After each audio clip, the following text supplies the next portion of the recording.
Russia's missile barrage on Ukraine wasn't random violence. It was calculated leverage, timed to hit Kyiv just hours before Zelensky sits down with Trump.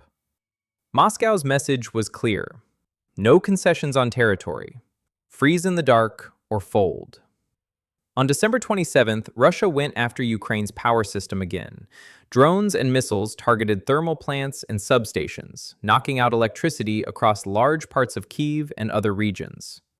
In the middle of winter, that meant rolling blackouts stretching for hours at a time, hospitals running on generators, public transport slowing or stopping, and millions of people suddenly reminded how fragile daily life becomes when the lights go out.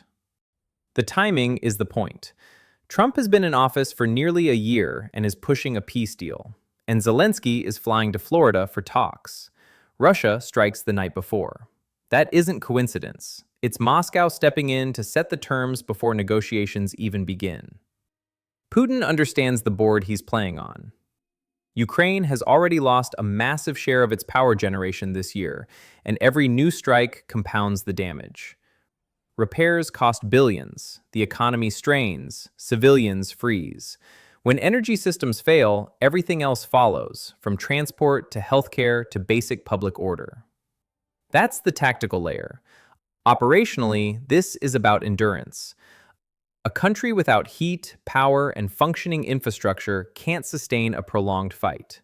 Outages ripple across regions like Odessa, Mykolaiv, and Kherson, while Russia keeps its own lights on and its exports moving, absorbing sanctions far better than many expected. Strategically, this is about locking in red lines. Peace talks keep circling the same ideas: territory, military limits, frozen front lines. Russia bombs to underline a simple point: it already holds the ground. Negotiations aren't about giving it back. They're about whether Ukraine accepts that reality. There's also a psychological effect. Families sitting in the cold start asking whether the war is worth the cost. Public patience thins.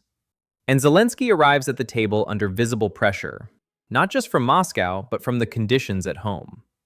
Politically, this puts Trump in a bind.